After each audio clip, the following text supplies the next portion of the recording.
You know what's the best thing I love about Tashkent? People at Tashkent Breakfast Club, our community. Every single person there is intellectually pleasing to speak to. I call them the cream of the crop of Russia. They are all the process of negative selection that's been going on in Russia, affecting Russia for a long time, for over 100 years now, perhaps even for centuries. In this live stream, we'll zero in the last 25 years as they have been the most destructive for the country. This is the material for the ones of you who don't know much about Russia. And for the ones of you who know much about Russia. And this is for all of us who want to learn Russian history to understand country's present and to see its future. So, let's do it. Howdy, everyone. My name is Konstantin and welcome to Inside Russia, where usual Russia is explained by the unusual Russian. No propaganda, BS, or lies here. Only truth, common sense, and logic, and some emotions, because I am a human being after all. Today, let's talk of how we have gotten here. Sometimes I feel that Russia for the past couple hundred years has been undergoing a huge, constant social experiment. It had absolute monarchy at a time when other countries already had model democracies. Heck, it had slavery when other countries had democracies. Then Russia went through a bloody transformation, through two revolutions of 1905 and 1917, a horrendous civil war, conquering neighboring nations, neighboring countries, and became empire for the second time. The Red Empire, the USSR, had absolute totalitarianism. Then went through the biggest social transformation that humanity has ever seen. And now it's undergoing the reverse transformation. Boy, it's been quite a ride for Russia and Russian people. Who is conducting this experiment? What the goals are and who are the beneficiaries? That I don't know. I don't even know where to look. But this grandiose historical process has been accomplished by the selection. Mostly negative and just a tiny little bit of positive. And I'd like to talk more about that because I think this selection is one of the hidden knowledge of Russia's past. That stuff they don't talk about, and that explains a lot what and why is currently happening in Russia, and it explains a great deal of future of the country. I'd like to talk more about that, but first things first, let's cover the basics. There are two types of natural selection in biological evolution. Positive, Darwinian. Positive selection promotes the spread of beneficial alleles, and the negative or purifying selection hinders the spread of deleterious, I think that's how it's called, alleles. That's the explanation that the science gives us, and that's way too complicated. I see things a little different. I apply selection to human traits. All people are different. They have different traits, skills, education, and values. Positive selection to me is when certain places or certain countries attract people with certain traits. In my eyes, positive selection is when people with good traits are attracted to live in a community, a place, or a country. And negative selection, it's on the contrary, when people with good traits leave. What are the good traits? Again, this is my explanation. This is how I see the good traits. Responsibility, humility, compassion, empathy, integrity, remorse, generosity, politeness, kindness, enthusiasm, energy, adaptability, and self-confidence. Also perhaps courageousness. Perhaps it's a little primitive and naive-ish explanation, but I think it explains quite well what I want to say today. Enough of theory, let's get to the point. 1991, oh, that time. The USSR fell apart. People receive the new country, Russia. Finally, people get freedom. But the country with its advantages, the advantages of the new country, they come at cost. A period of great instability and even chaos blankets the new country. The old system died and the new was still being born in the early 90s, as between systems, so to speak, the transformation. It brought many challenges. Two biggest challenges were safety and money, food. Lots of crime, both street and organized crime. To many it was a drastic change from fairly stable Soviet years. Many people were struggling, especially older folks. I guess the older you get, the more difficult it is to adapt. And there was one more thing to consider. Most of you watching me right now, you're not in Russia, and most likely you know, it's really hard for me to explain. You have to live through that to understand. Well, let's take you. Yes, you watching me right now. You were born and grew up in your country. You love it. The country that you love stands for something and you are proud of it. It has values, it has history, it has mission. Now, please close your eyes right now. Closed? Imagine that your country falls completely apart in 3 short days. Just like that. And all of a sudden, you realize that your vision of the country was fake. Completely and utterly fake. Your country turns out to be evil empire. A bloodthirsty vampire that enslaved your neighbors. And all the values that you were growing up with and living with. And your ancestors, grandfathers, grandmother, grandparents, your parents. These values turn out to be wrong. Fundamentally wrong. And it's a tragedy. You feel empty inside. You feel like you just lost your moral compass. You thought that what was black, it turns out to be white. You lived in lies, surrounded by lies. Oh, and you feel betrayed. You feel empty. You feel like a shell of a person. And that's how many people felt in the USSR. On top of that, many challenges. Safety, economic difficulties, lack of law, lack of water, again, how you felt back then. I just want you to understand that one thought that lots of people had in their mind was, I just want to get out of this place. I want better for myself and for my children. And you feel depressed, you feel betrayed. In general, you feel terrible.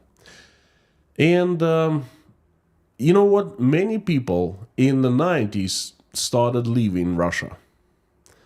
Now, who could leave the country in the early 90s? It was not so easy. An average monthly salary of an educated professional, such as engineer or a doctor or professor, was, are you ready? $22 American per month. $22. And you had to feed your family with that money. People had no clue where and how they could leave Russia. Many were so afraid. No one knew what awaited them abroad. No one spoke foreign languages. The skill set of a Soviet man was different from the rest of the world, and in many cases it was useless abroad. No one wanted the Russian people's skill sets. So, who left Russia in the 90s and who stayed? First, who stayed? Those who could adapt quickly.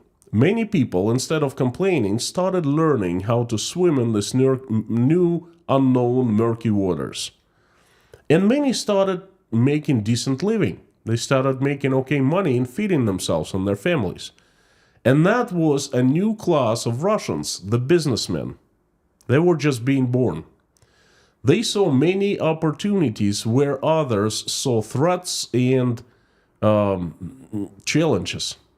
And the new businessmen started making their lives comfortable, and they saw a huge potential. They didn't want to leave Russia. Then there were those connected to mafia, and they obviously stayed. Then there were old Soviet apparatchiki, nomenclatura, the old communists of the USSR. Some of them lost their good lives, well, all of them did, and some were trying to somehow establish themselves in the new government of a new Russia, and some succeeded. As we know, there are still members of Politburo in the upper parliament, upper chamber of Russian parliament, believe it or not. So those old folks creeped into the new government, but that's a different story. And of course, there were those who were afraid to leave, who were not courageous, who were afraid, who were didn't have self-confidence, broken people. Those were the ones who stayed. And who left?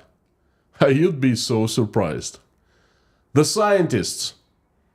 They were leaving en masse in the 90s. I'm going to tell you about the scientists in the USSR, so you understand. In the 50s and in the 60s, Soviet scientists were a privileged class above the others, because they were building the military might of the USSR. That changed in the 70s and in the 80s. Scientists were moving lower and lower in the social ladder. And in the 80s, especially in the late 80s, most were underpaid and neglected by the state. When in the late 80s, I started thinking of who I wanted to be when I, grow up. Definitely not scientist. I thought to myself, I'm not a fool to be a scientist, because that was one of the career paths. I was a straight A student, and I could go for pretty much any scientific career I wanted to. But I clearly remember I was thinking, I'm not a fool. All scientists back then were enthusiasts. That's it. Poor people. They just loved science. They lived what they worked, They were neglected by the state, but at the same time, they could not leave, because most scientists created or worked in applications in the USSR that were used in the military, so they were stuck. And then 1991 comes and the gates open up. Russian scientists all of a sudden become a hot commodity.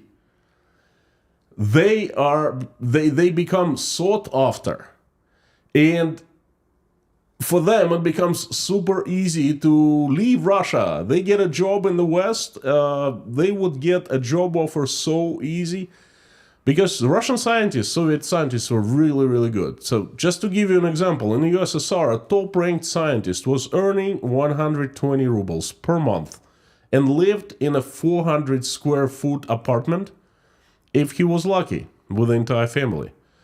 This is like 40 square meters. And all of a sudden, the day comes, the country opens up, and the scientist has an opportunity to move to different countries, say the United States or the UK, San Francisco, Seattle, London, get $50,000 per year, own lab, bonuses, a team of researchers, and a car, definitely a house, and other wonderful things. That's a different life, folks. And most of the scientists ran to foreign countries. There's a good movie recently released called Tetris. Watch it. It's the story of Tetris, the game, Tetris designer Yevgeny Pajitnov, and they showed a very true picture of how scientists lived in the USSR in the 80s. It was pretty close to reality, but keep in mind that Pajitnov was among the elite, living and working in Moscow, in the capital, and the other scientists, they had it so much worse. Anyway, Check that movie out. So the scientists were leaving en masse. Who else? Those who had relatives abroad, who had friends, who had even people they simply knew. Some kind of a little help to get attached to in a foreign country, to get initial help. Okay, that meant a lot. And the third category, people who were adventurous and courageous enough to just step into the unknown. People were living in any way possible, permanently, temporarily, as migrant workers, emigrating. I remember our neighbor left one summer, I think it was 92, to harvest oranges in Greece as a temporary worker. And he returned with American dollars, like $300 or $400, and 3 months later, and it was considered rich. The entire neighborhood knew about that, and he was so enthusiastic. He was telling us, folks, it's doable. You can do that too. There's a big, colorful, rich world out there, and we are on the bottom of it. Once you get out, anywhere is easier and better than in Russia, okay? So you understand the situation that was happening there. In the 90s, people were leaving who were educated. I'd say the smartest in the country, courageous, self-confident, full of energy, entrepreneurial, seeking better life. And those are good qualities. People with those qualities were being washed away from Russia. And I'd say intellectual cream of the crop. But note one thing, there was nothing ideological in the 90s in people living. The ideology simply did not exist. It disappeared with the USSR. And people who were living in Russia, they were simply seeking better life. The peak of immigration was in the first half of the 90s. The closer it got toward the year 2000, the better life was becoming inside Russia. And boy, things did change. I'll tell you how in a minute, after I take a sip of this wonderful English breakfast tea and ask you for a favor.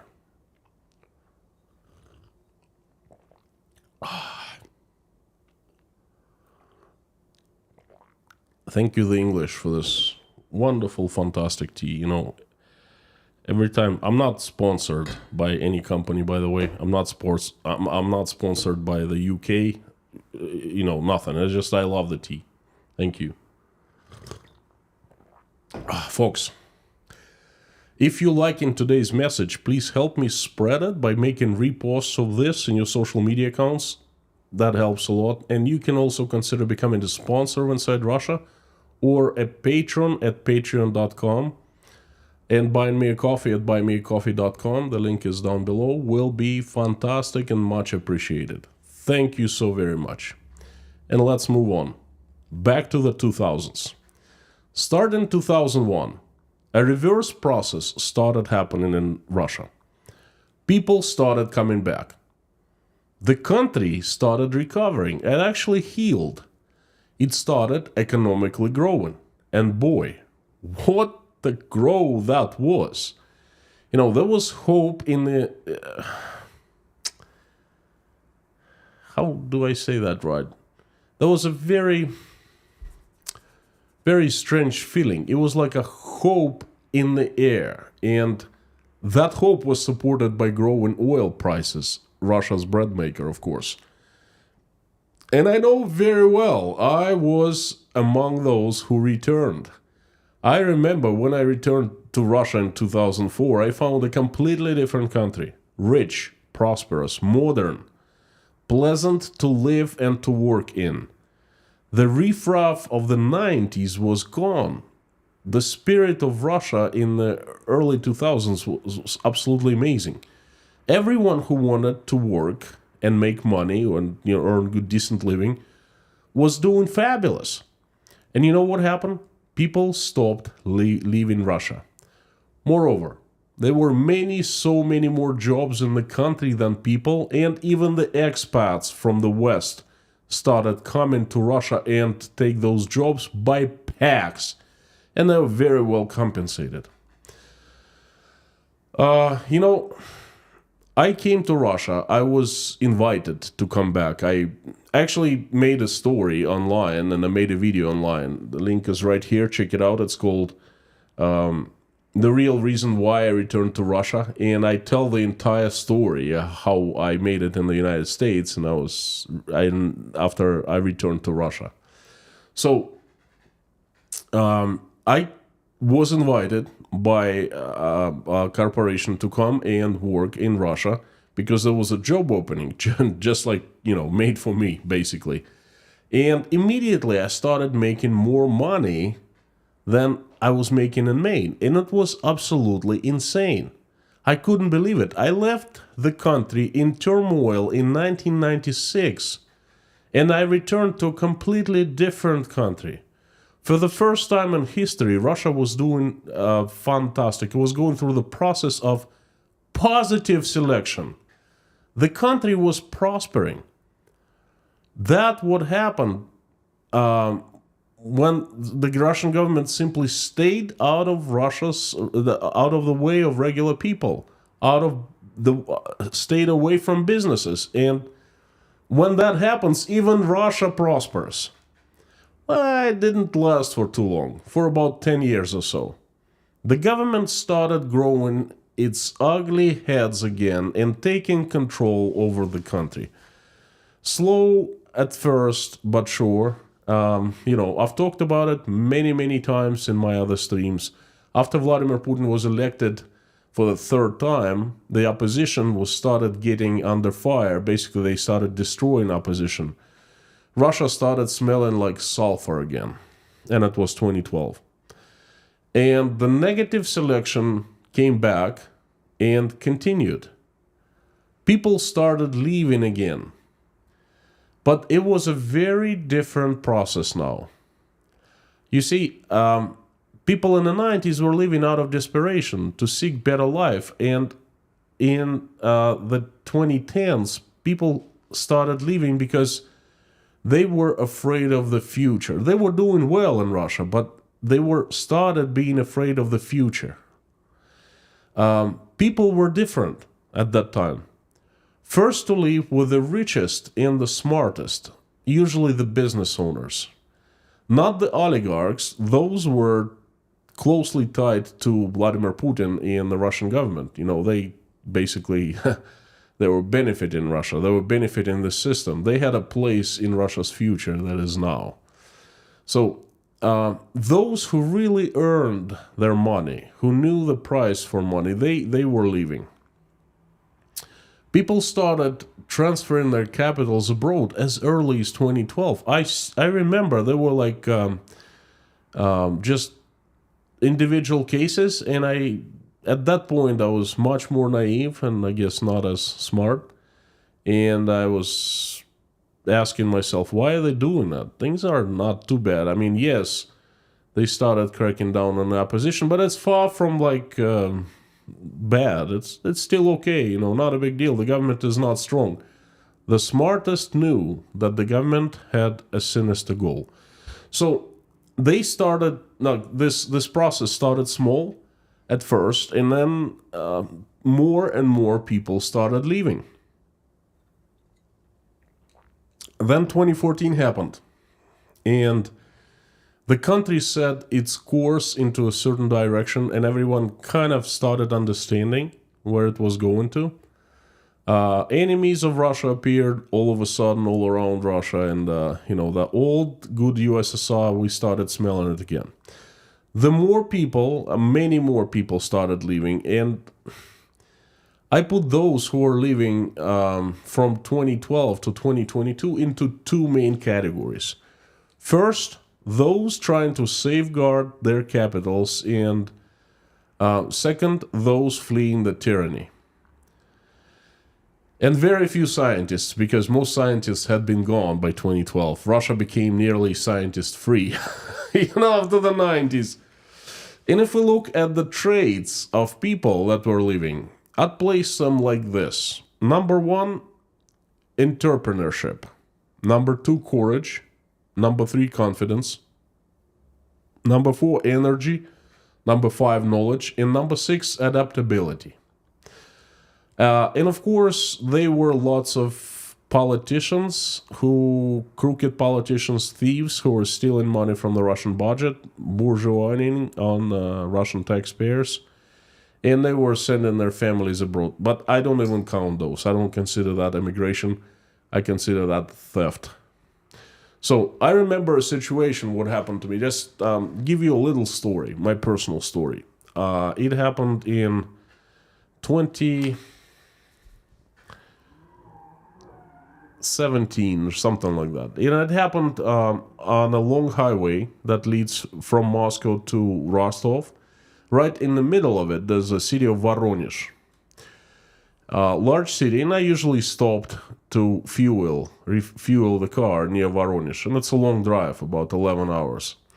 And, usually walk around and, do a little exercise and things like that. And then they were gas stations, really, really good gas stations, but they were a large chain gas stations called Lukoil, Russia's largest oil company, I think. So in Moscow, it was very convenient, very well thought out. You drive to the pump, you take out the pump and you pump gas, and then you go and pay afterwards. And the system didn't work near Voronezh. You had to stick that pump inside your car, go prepay, and you didn't know how much gas would fit into the car, okay? So you had to prepay a certain amount of gas, and then you had to come back, which is very, very inconvenient. So, and everyone complained. And there was a guy in front of me, he was middle-aged, I'd say late 30s, and he was arguing with cashier, saying, look, why don't I just pump and then pay? And she was not very pleasant, lady, and then she was very rude to him, and she was saying, there are so many like you, you know what, I don't care what you think, this is how we have it, and typical Russian customer service, okay? And the guy seemed upset, but he didn't make a fuss, didn't scream, didn't make a scandal or anything. And I was right next to him, and I said, well, yeah, that's what you get when you get out of Moscow, when you get to Russia. And he's like, yeah, that's right. And he looks at me and goes, you know what? I am more and more confident that, I need to get out of this country, to leave. And I'm like, well, that's a thought. I lived, and I started telling him the story, how I lived abroad. And the lady was listening to us.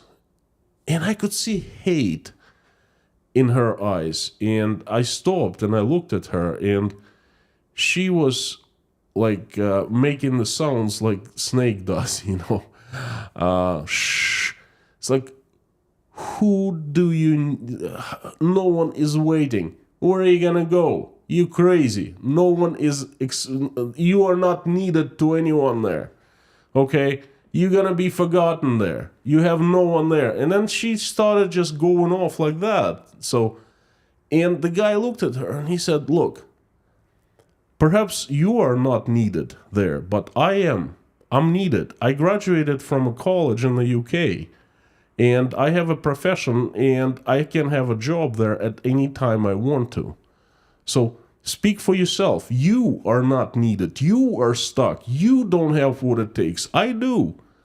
And then you should have seen that lady. The guy was right, And he's the kind of a guy who, type of people who are leaving. And I'm pretty sure that eventually he left. And I'm very sure that lady, she stayed, and she still works at the gas station. And she doesn't do anything to improve her situation, She doesn't go to school, she doesn't learn anything, I'm pretty sure. Perhaps I'm wrong, but, that's what I think. So, anyway, that was again, the time when lots of people were leaving Russia, and they ultimately left, and again, the cream of the crop was washing away from Russia. So it lasted from 2012 to 2022. And then, of course, 2022 happened. It came and brought the unjust war, brought the mobilization, brought the tragedy, brought this all horrendous things. What followed is really hard to name by one word. Not just another wave of negative selection started happening, but I call it the exodus and a human tragedy.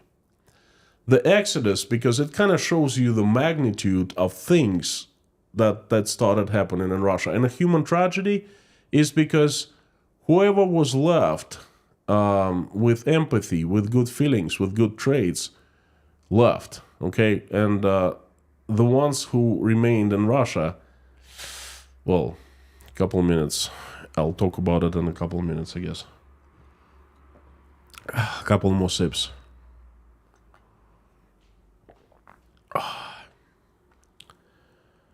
It's good tea.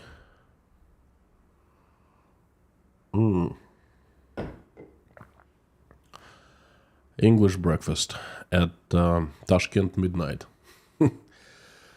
So anyway, in my eyes, human tragedy started happening. The country took a huge hit, and it was an instant hit. You see, the other waves of people leaving, they happened slowly over time. And this one, it happened nearly instantly.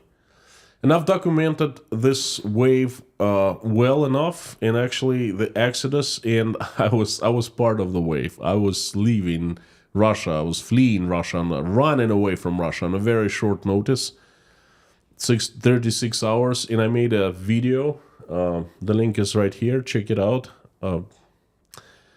I think it's one of the most important videos I made, if not the most important. It's about me, it's about my life. And it was real, what I was going through. Check it out. So in a nutshell, it happened quick, literally overnight, and it happened to the best of Russians. Heck, again, it happened to me too. I can't tell you the types of people who left, in this wave, because it's impossible. They were from all walks of life. Rich, poor, young, old, mostly educated. Most were educated, some highly educated, and some highly educated. It's just they all have one thing in common. They are smart, educated, highly intellectual. They think critically. They don't fall for Russian propaganda. They have empathy. They are compassionate. They distinguish black from white. They see the truth and they take action. They take responsibility for themselves and for their families. Okay? Because most people who left, they have families. And now the families either joining or have joined them. You gotta understand something. We're Russians and we're here in Tashkent. And Ukrainians come and join us. And we become friends. And our countries are at war. It's because they see who we are. And I am so grateful to them for that. They don't judge us by, just, those Russians. No, they judge us for who we are. And they see so much compassion in these people. They see empathy. They see that their hearts are soft. They see the tragedy that happened happening not only to the Ukrainians, but also happening to the Russians who fled. And they come and shake our hands. And they sit down at one table, break bread with us. They eat and drink with us, And this is the proof. This is this is how we are judged. I don't think anything else needs to be said more. Anyway, I started today's message speaking of Tashkent Breakfast Club, and it's a good example. Tashkent Breakfast Club is a community of Russian emigres, runaways, migrants, We have different names. This is where we meet, and this is where we live, basically. Tashkent Breakfast Club is a good example. All members of our community are cream of the crop. I know every single one. All members, all folks are intellectually pleasing to speak to. All have high moral values. They're kind of people that pull country forward like engine. Any country. They create jobs. They pay taxes. They give countries decency. They influence society in a good way. They're the leaders. They teach and enlighten other people. And this is just us in Tashkent. Tashkent Breakfast Club. And Tashkent Breakfast Clubs are all over the world now where Russians are. I personally visited them in Turkey and in Thailand and in Kazakhstan. And I know of many others.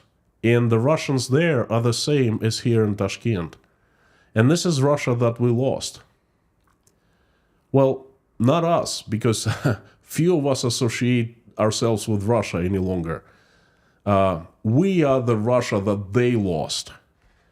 And who Russia consists of now?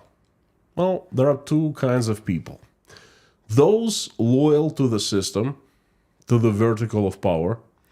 Those who rule at different levels of the vertical power, or take orders from rulers and protect them. The siloviki, those who have power to use violence and rights to use violence against Russian people. Basically, it's those who sold their souls to Putin's system for rubles. And those, the second category, as many people who are, they don't care. They support the atrocities. They don't think critically. They believe perhaps good people somewhere, but they just can't think straight and believe what they're said. Those who fear to leave, those who are not self-confident whatsoever. And of course, there's a small part of the cream of the crop that has not left Russia yet.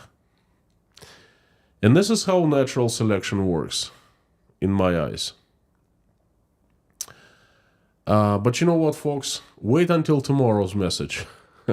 I'll talk of those who are remaining in Russia, and I will give you incredible examples of what the results of this negative selections are, with the names and faces and the facts.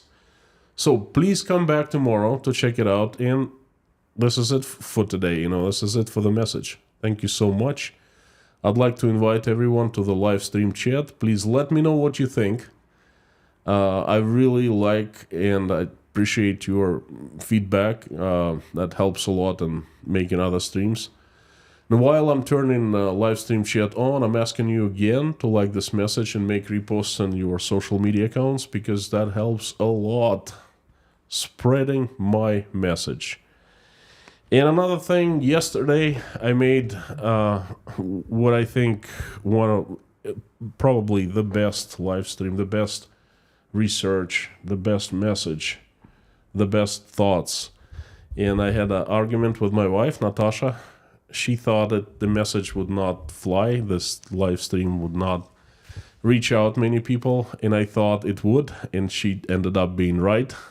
It's been seen by very few people. Now, if I talked about, let's say, Chinese cars or something like that, that'd be seen by like 100,000 people. But yesterday, about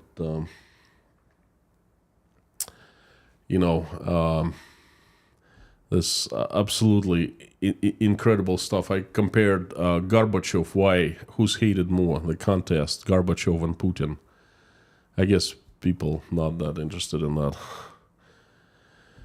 Well, I'd still do it if I had a chance, because I think it's very important, and that's very important for me in the first place, So, live stream chat is on.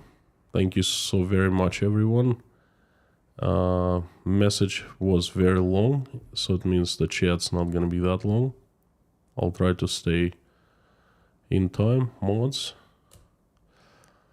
If you're here for the first time, Please know that this place has the best moderation team in the world, inside Russia, outside Russia, above Russia, and under Russia. The guys are on fire. Lorna, Mommy K, Bob S, Harry Potter, and Amir Fazad. Very nice, but if you play nice. If you don't, they're not so nice. They're the ones responsible for keeping this community clean, and they've been doing a fantastic job. Thank you. And the usual suspects, so amazing to see you every single day. This is my best part of any stream, when I turn the live stream chat on and I see this explodes with names and people and community, bunch of friends. Thank you.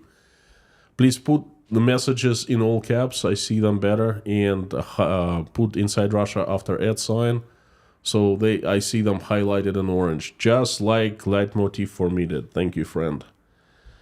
So, and Dirk, of course, and Frank in Texas, and Paula, and Dave Strains, and Leitmotiv, and Karen or Alex from Denmark, and Jesteri, and E. Austin Pentium from Latvia, Nixie, Stefan, Mr. Kaliski, and Koshkin Dom, привет. Scott Nesbitt, Baker Stock, KG1, Ferrari Guy, John O'Byra, EW74, Bryce Frankie, Carmen, Jeffrey, James Rhodes, Sam K, Faith, Roy Cousins from London. Cheers to you and everyone who is from the UK. Thank you for this tea. I swear to God, I'm not sponsored. I'm not receiving any money. No, I just love this tea so much. It's absolutely awesome.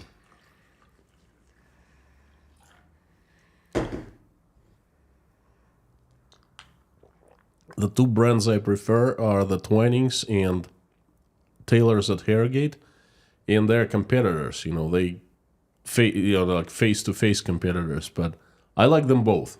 So.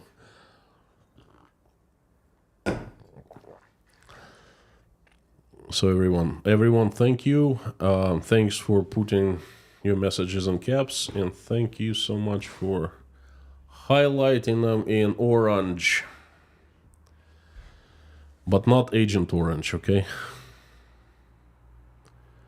Stefan from Switzerland. Howdy, Stefan. Long time no see. Vahe Kaliskian, Baker Stock.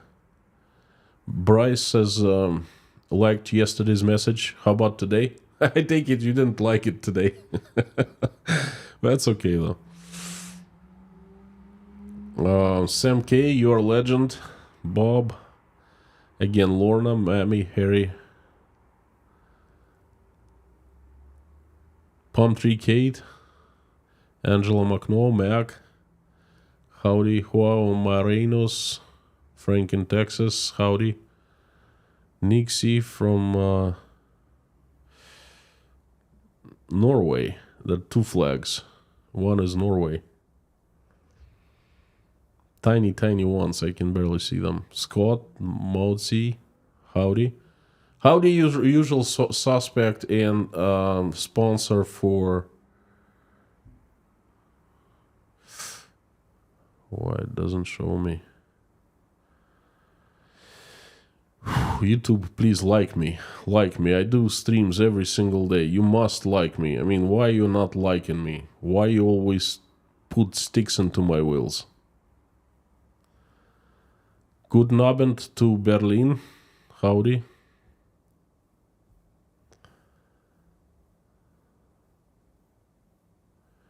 Andrew from South Africa. Hello, hello.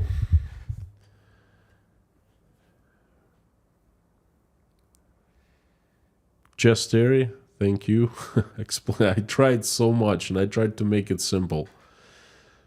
There are two challenges when I make streams. First is the message itself, because the things I talk about are very complicated. It's cutting edge. I take it if you study like Russian history at school, at the university, that's where you would study what I talk about. Perhaps not even. Okay, so this is advanced. And then the second challenge is to make it simple, sound simple. Remember, English is not my first language, and it's actually not that easy. So, but I try. White Lightning, thank you so much. I think it was one of my best works actually. Yesterday, at least in my own scale, it's ranks high.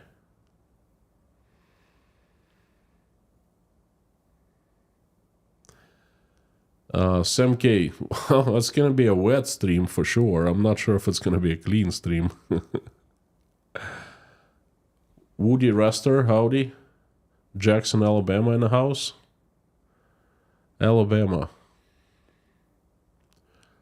Mash to VHK from Oregon, sending my love to Oregon, all the way from Uzbekistan. Thank you for coming.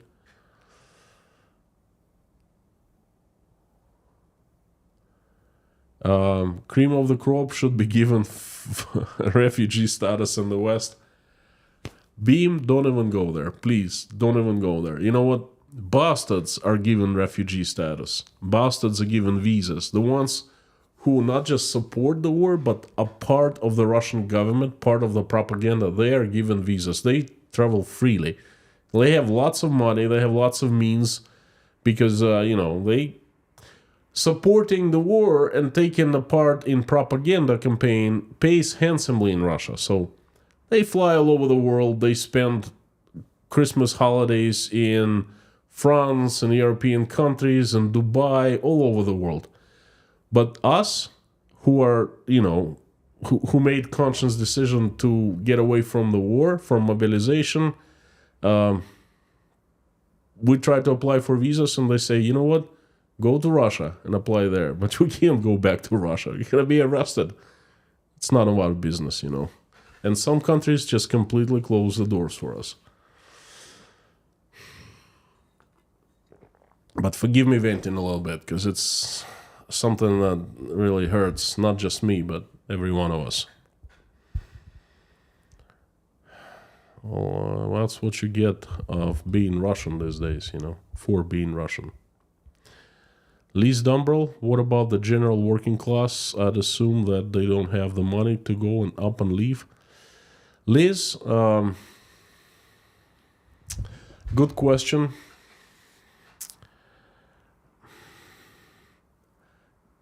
Working class, they're different too. Most, they simply don't understand what's happening. Most believe the government.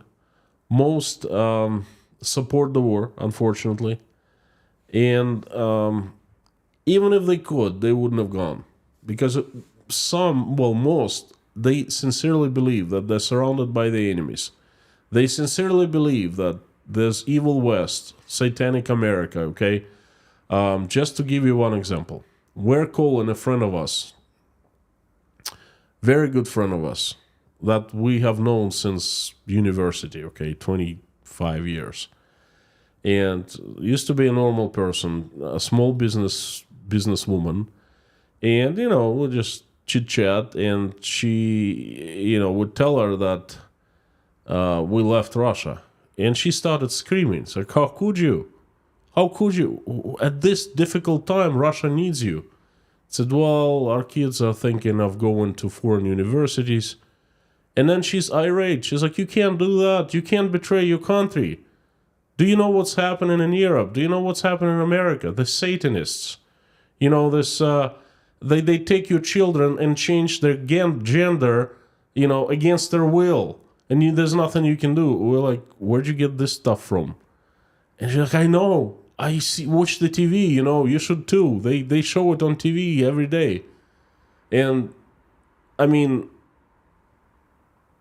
she's not even a working class. She's step above. That's what working class thinks.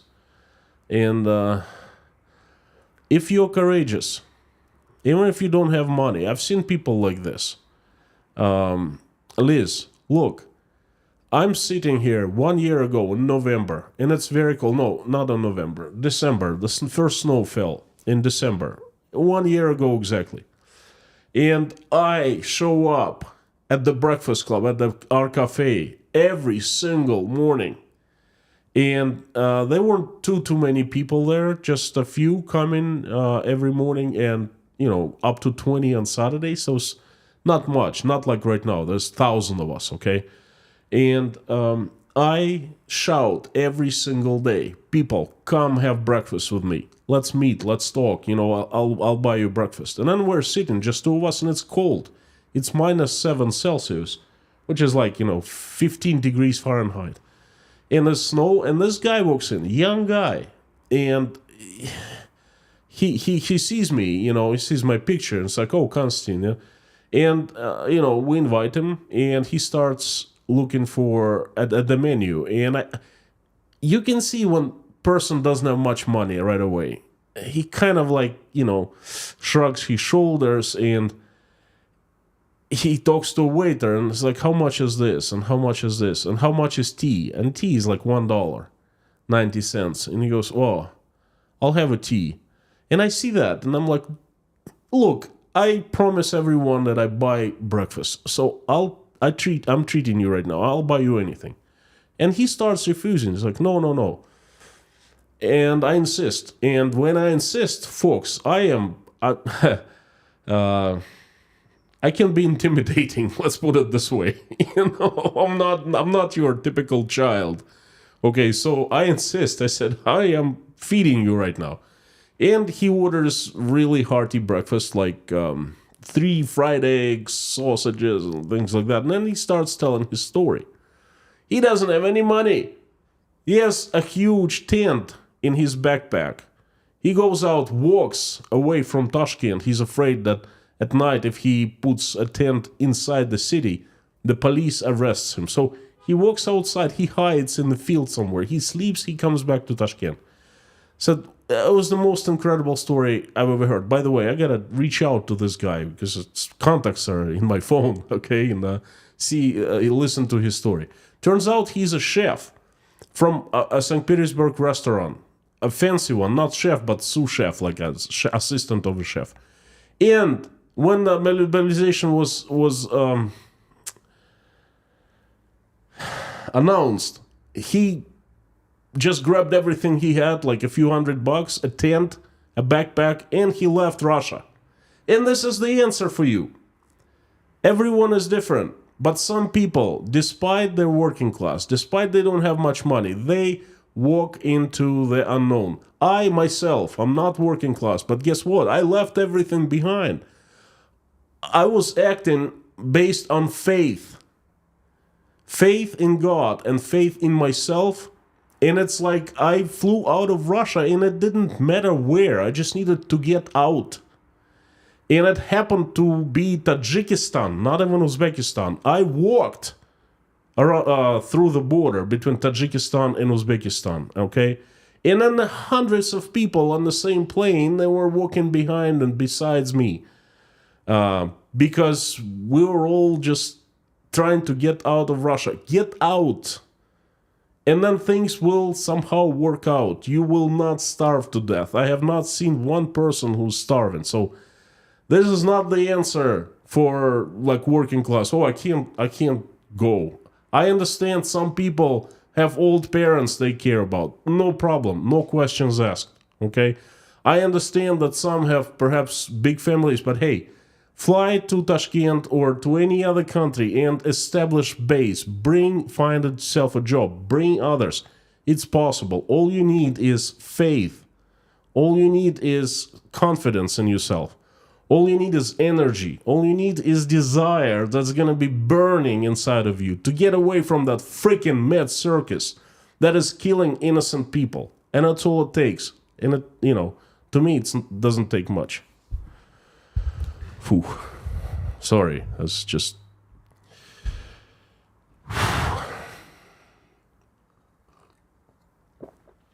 I lived through it, still brings tons of emotions. Gotta call this guy and find out. He showed up twice for breakfast and that's it. I heard that he found a job. I posted his story here in local Telegram chats. And lots of locals started reaching out and saying, hey, if he needs to stay, he can stay with us. So I connected him to a few families, but I don't really know what happened after.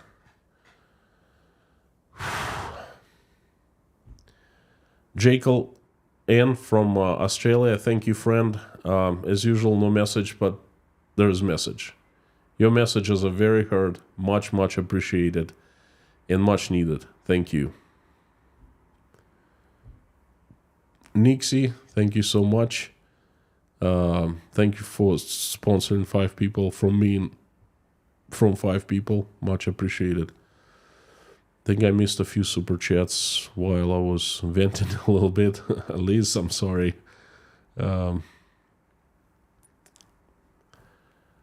Henrik, thank you so much. You are a serial super chatter. Thank you. Your artwork is amazing. No, it's not AI generated. I found pictures of these people and I put it together. So, WJ, thank you. Daniel McInnes, another excellent stream. Enjoy your tea. Thank you so much. Oh, you enjoying the tea. Which one are you having? Hey, before war, I was doing walking streams. I basically took viewers along with me on walks to the places that I loved in Moscow and Rostov. And some people were sending me tea. And in America, actually...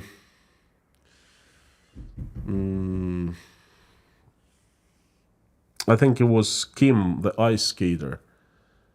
I could be wrong. It was like three years ago. I think she sent me Teizo tea. And that was good. I liked it very much. I don't think it's English. I think it's American, but it's excellent stuff too. And you can get it in America easily. So in Canada, in North America, in Canada, and in the United States. So check that out. I'm drinking Twinings right now, the English breakfast extra strong. And cheers to you, Daniel.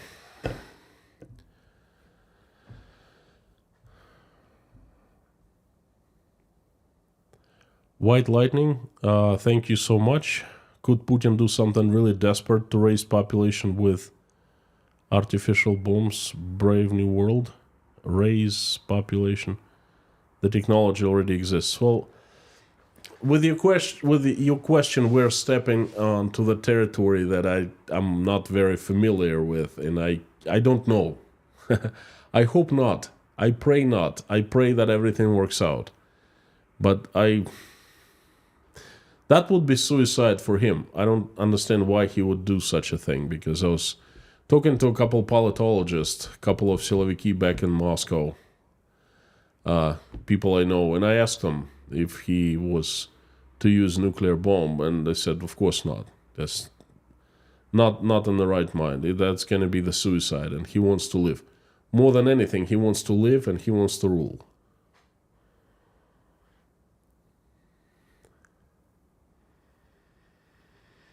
Ferrari guy, do you think Gorby reputation and history will ever get the rehabilitation it deserves in Russia? Ferrari guy, I think that a lot of things will change after this current regime is over, gone. Russia will be transformed, but I believe that one day will come and Russians will learn the truth, and I believe that then it might happen. And the history books will be rewritten again, but this time, once and for all, and for good. Philip Blair, thank you so much, sponsor for 11 months. Happy holidays. Happy holidays to you, and happy holidays to everyone else. It's a little early for us. We don't even start buying presents at this time, but happy holidays. What do you exactly mean with negative selection? Well, the negative selection is that all good people leave, and the ones with not such good traits stay, and that's negative selection. That's what I mean.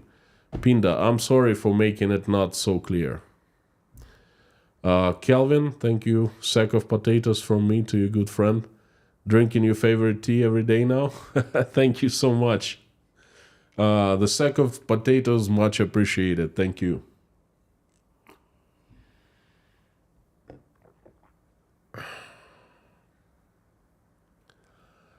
Tina, your Gaslin lady remembers me. The old Russian reminds me old Russian fairy tale. Ivan on the oven. Ivan na Pichi. Greetings from Germany. Guten Abend, Tina. I don't remember this Ivan on the oven thing myself. I don't know what to say. And I think I missed super chats from someone.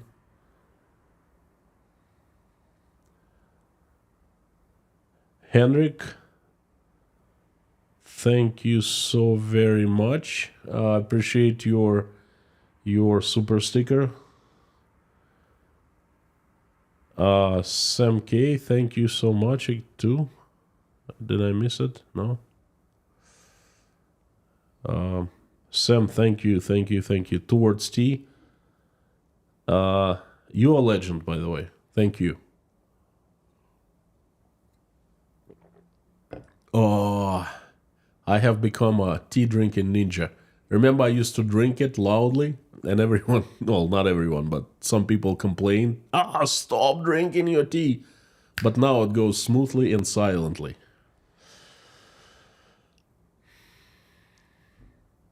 Amir is back with a huge bang. Thank you, Amir, for sponsoring 10 sponsorships. 10 to 10 people. Thank you. And Jason Carney, I can't believe it. Thank you, friend. I hope you're feeling better. We pray for you every day. Thank you so much. The champion of helping inside Russia. From me and from Natasha, you are in our talks every morning when we discuss the stream. Thank you very much for your support. Much appreciated. Again, I hope you are better. Let us know, and we'll keep on praying. Thank you for sponsoring 10 people. Thank you. Newcastle upon Tyne. DJ Bones 542. Howdy, friend. Raising this wonderful drink to you. Thank you.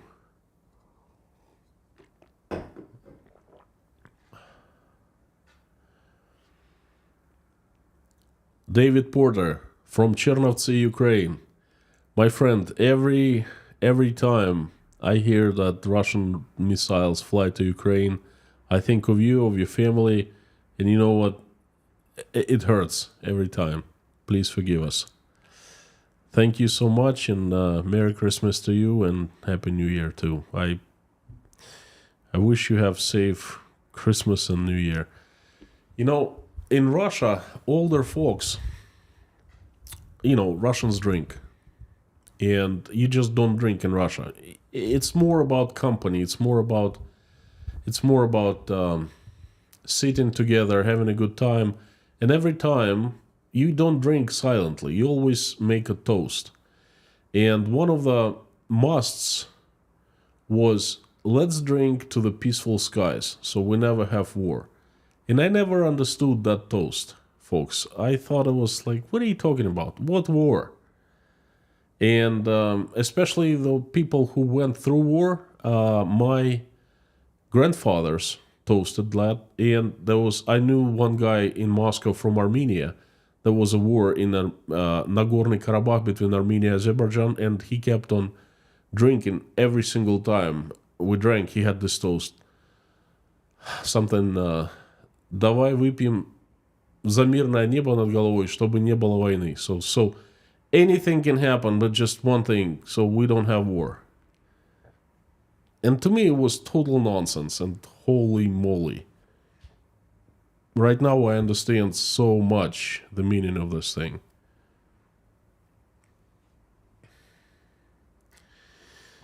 Oh, David. Janice Burgess, thank you so much. Long-time supporter, long-time sponsor, one of the pillars of Inside Russia community. Thank you. Konstantin, will you please pray for my ex-sister-in-law? Is her name...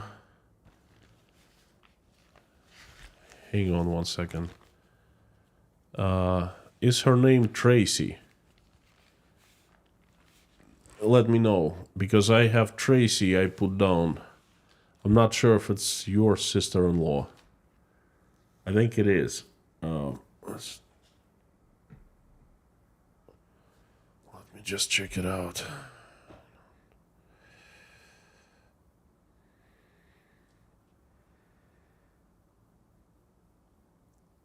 Yes, Tracy. It's right here.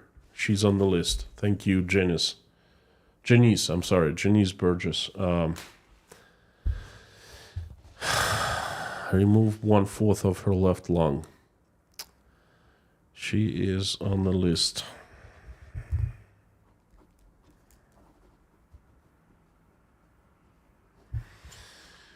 Okay.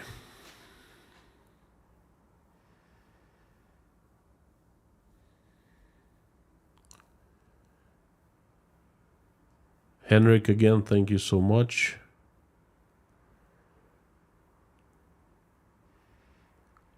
Janice, I just saw your message because you highlighted Inside Russia, where you asking Lorna why Kay never acknowledges my comments. Well, it's when it's highlighted in orange, like right now, I'm seeing it. It don't even have to be in all caps. Orange works the best, okay? Not Agent Orange, just highlighted in orange. So you see, I just saw your message.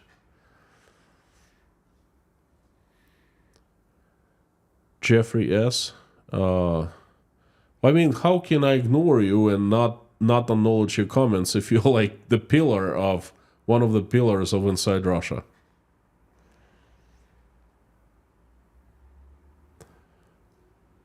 Marjorie Johnson, Twinings is the only decaf tea that's not made during using very questionable chemicals, and as an educated consumer, organic, grass-fed all the way.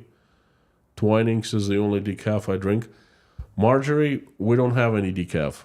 So that solves the problem. That's a regular English breakfast. Caffeine full tea. Just kind of okay, you know. This caffeine in tea does not work on me as caffeine in coffee. That knocks me right out. This one, not on the contrary, that keeps me up. Well, knocks me off. But the caffeine in tea works much more delicate.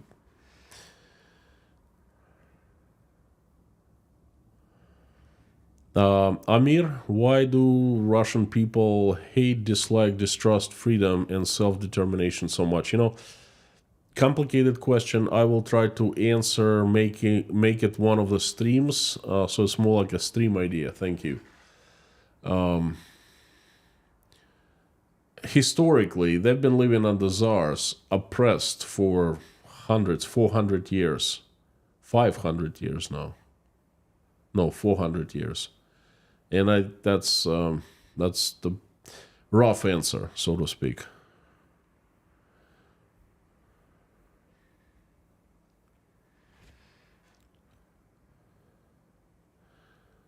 So looks like I missed the super chat of KG1.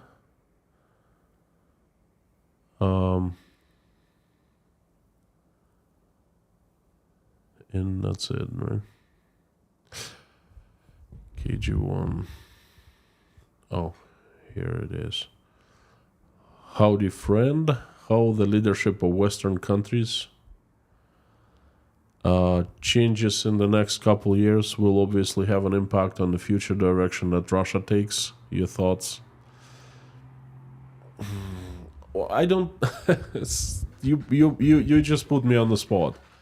I don't know what kind of leadership in the Western countries will be in 2 years. I have no clue.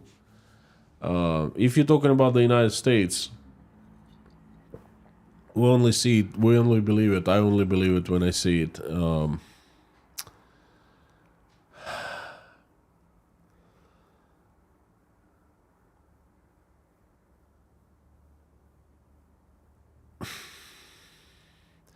I don't know what's going to happen.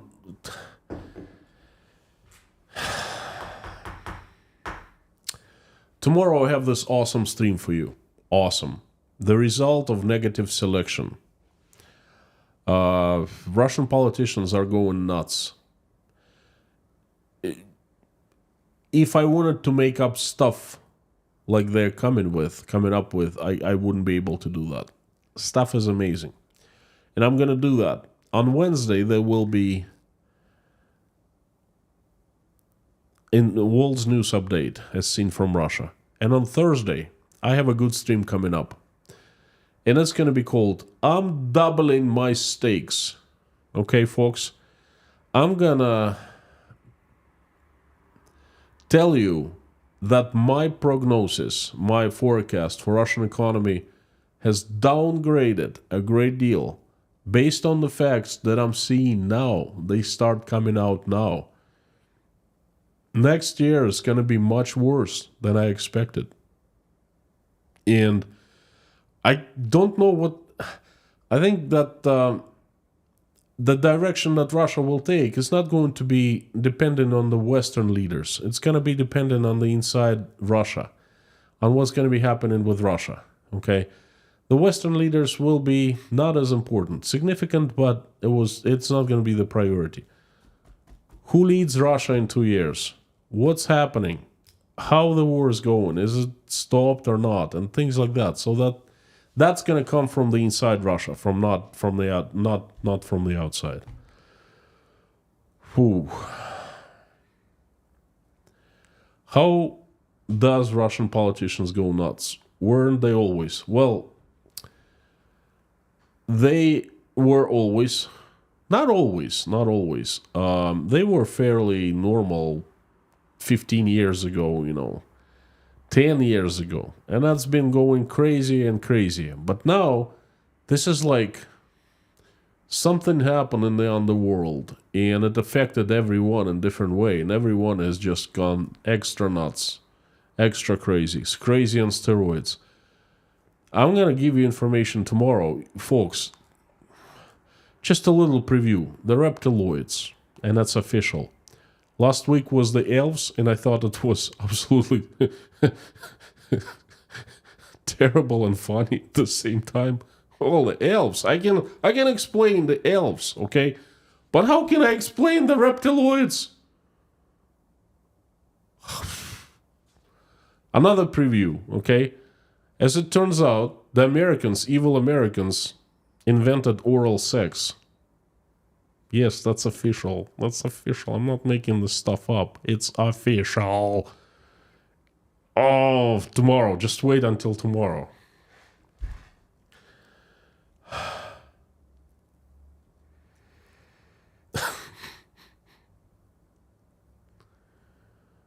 Social media only exacerbates our anger. Lord Commander. Aye, aye, sir. Agreed. Joe McMahon. Constantine, my cousin Linda. Oh, I'm very sorry about that. Please accept my condolences.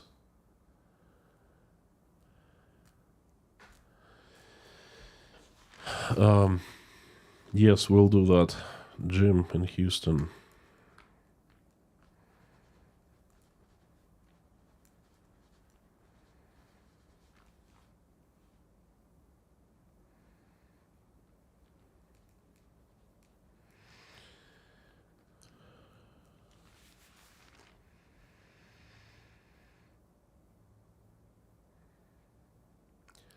Next year, worse for who? For Russian economy. The foundation of Russia, the country, is its economy. Economy is the foundation of any country. Ultimately, the fridge wins over the TV. And I thought that I had certain forecasts for the next year, and I've just downgraded them. The worse economy, it means the less money for the war. The more aggravated people, the angrier people are. There will be more conflicts with Russian government. Russian government won't be able to control them as easily and won't be able to even pay some of its, dogs. So Ron S, this is my short answer for you. Jason Carney, thank you for another 5 memberships. Thank you. And time is up. Yes, I'm seeing that. The Nightbot is out of the shadows. That's not good. Thomas, good to see you. Thank you so much for coming. What are your thoughts on the safety of the Baltics? Would you be cautious? If I was Baltics, no. If I think that the people in the Baltics countries, Latvia, Lithuania, Estonia, should be happily celebrate every morning, dancing around the clock. Folks, you are in a good company. You are in NATO, okay? You are protected by Article 5. In my opinion, you have nothing to worry about.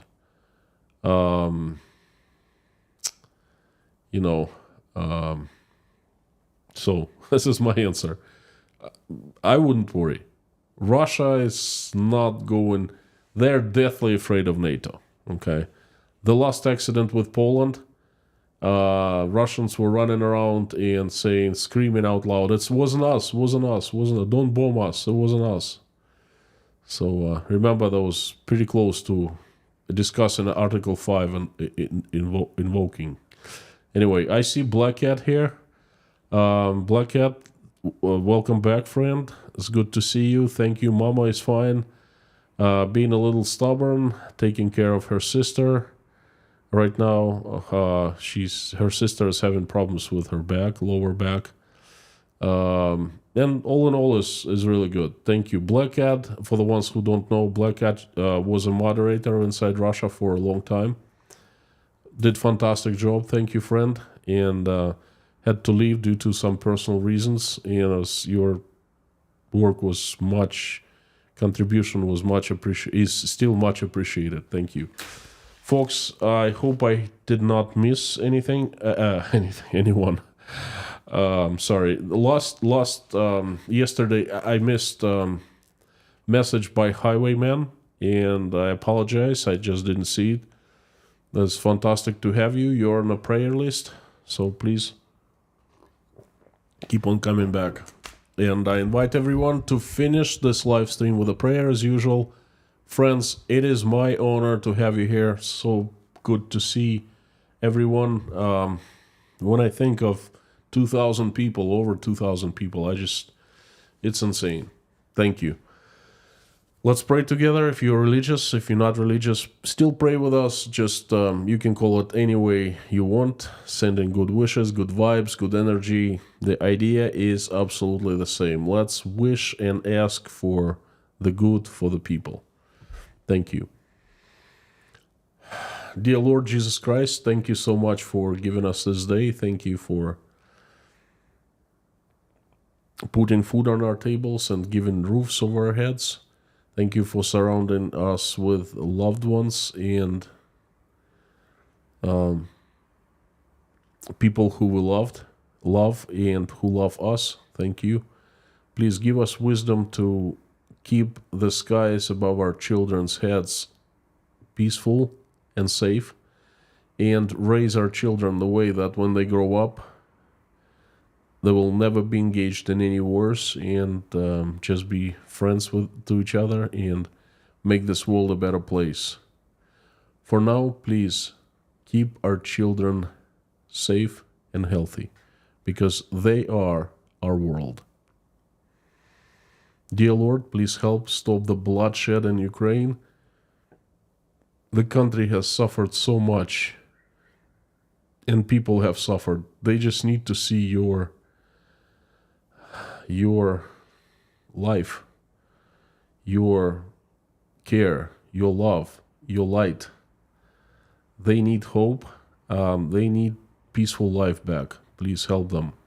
Help every single Ukrainian who has been affected, answer their prayers, and make their wishes come true. Soothe their souls, please, and help them recover as fast as possible. Please reach out and touch the hearts of those people who are responsible and capable of making the decision to stop the bloodshed. Fill their hearts with love, empathy, remorse, compassion. anything that is needed to have them wake up and make the decision to stop the bloodshed. Also, please help my country, Russia, assemble the army of your strongest angels with sharpest swords, led by Saint Michael in shining armor, and send them like heavenly avalanche onto this earth to get rid of the demons that have hijacked my country. Please have your angels run and help good people run Russia. Please have them make Russia peaceful, loving, loved, respecting, and respected. Dear Lord, please help everyone who is traveling. Send them safe travels. Everyone who is seeking for asylum, send help their way. Help all single mothers that are raising their children and struggling to make ends meet. Please help everyone in Ukraine who is suffering from Russian strikes right now, or is under risk of Russian strikes. Send them safety and peaceful skies, and help those who are helping Ukraine. God bless them. Please help those who are hungry, sick, addicted, jobless, homeless, depressed, betrayed, suffering, have lost self-esteem for themselves, not liking their lives, and are in trouble and they need help. Please help all those people who are in need.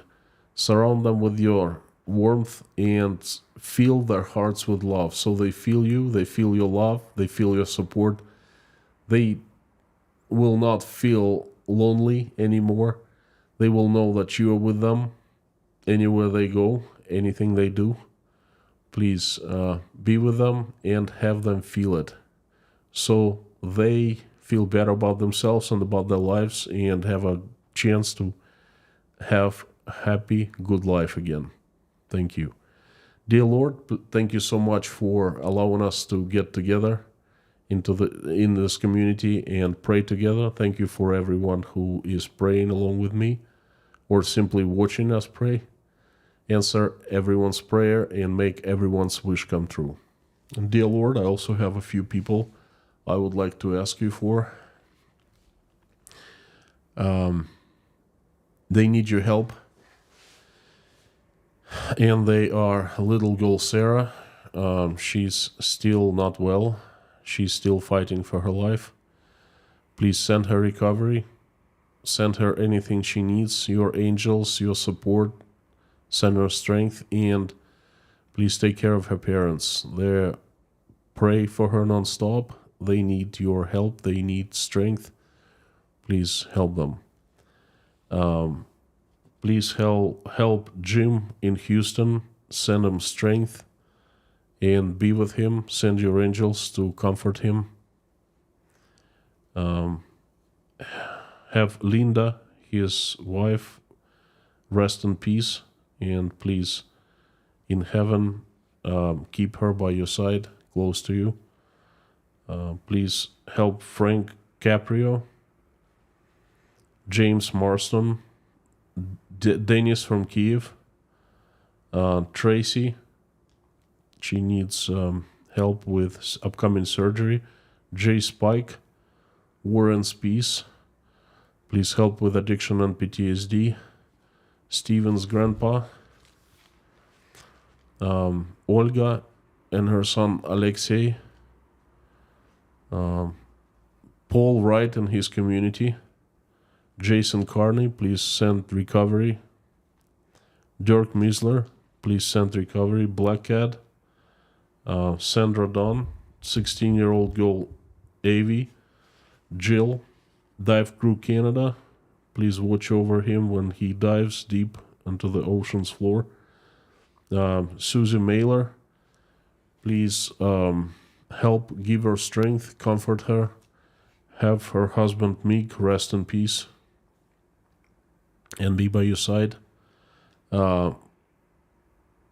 Reach out to Susie and fill her heart with love and care and please let her know that we are with her, grieving with her, and sending her our love and support.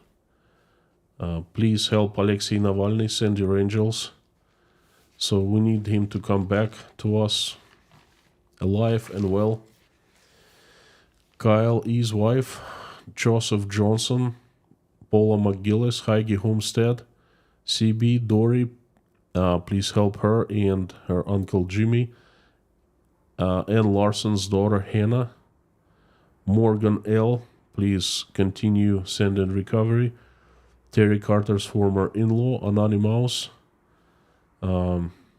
Electron's family, John, Kurt from Colorado, Deborah, Bogey Berger and his 2 sons, Jason Connor, Janice Stevenson, Leslie Fleming's daughter, Buzz Salmon, Sam from Kiev, Wayne, who's fighting 2 cancers. Please help strength, help recovery, help your angels to assist him and his family.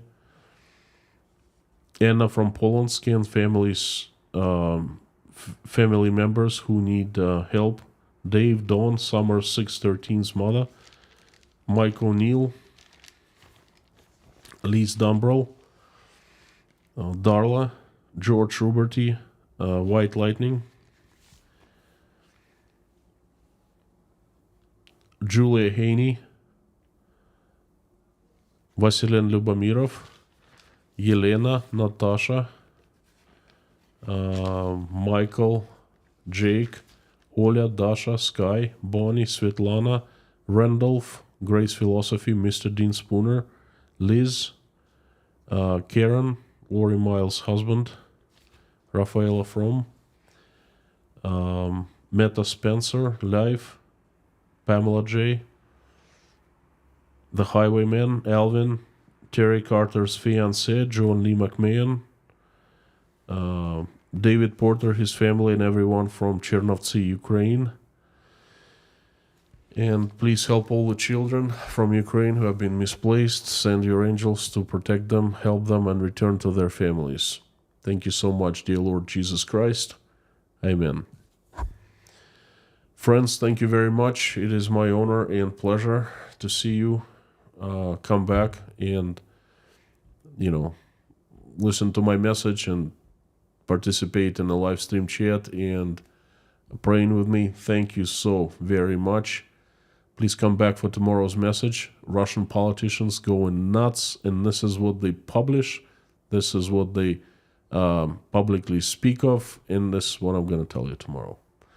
But before I sign off, I would like to know that you are absolutely awesome and you rock. Mods, thank you. The usual suspects and everyone who is new, thanks for coming. And before I go, I ask everyone to say along with me as loud as you can the following. Carthago delenda est.